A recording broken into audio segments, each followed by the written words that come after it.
Hi, it's Lindsay from Hearth Story, and I'm here with a quick tour through 1 week in the life of Hearth Story 4th grade.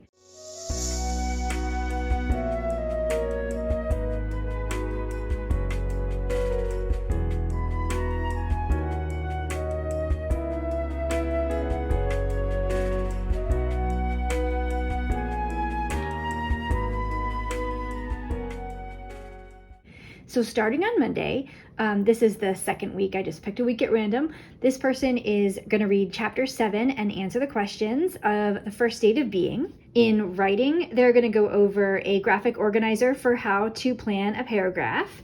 It's kind of a review.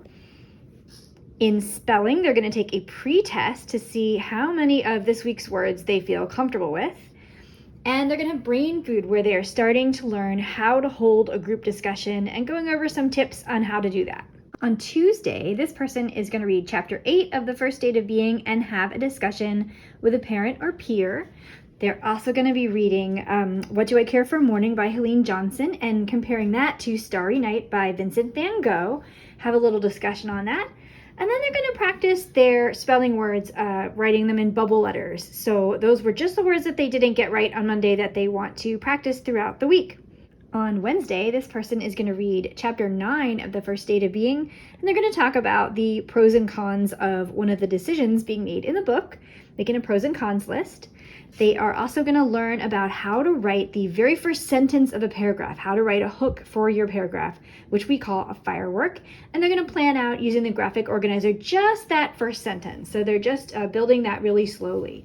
And they're also going to be learning about some of the Latin roots of words on this week's spelling list. On Thursday, this person is reading chapter 10 of the first state of being, and of course they can use their 90s dictionary to look up what max and relax or have a cow means in case they don't know.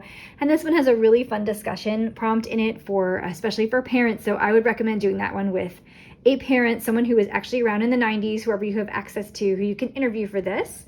They will also be doing their final training, choosing one of the activities, whether that's using Scrabble tiles or blocks or spelling while balancing for those difficult words in preparation for the next day. And then finally, they'll be doing a grammar exercise where they review parts of a sentence and simple subject and predicate.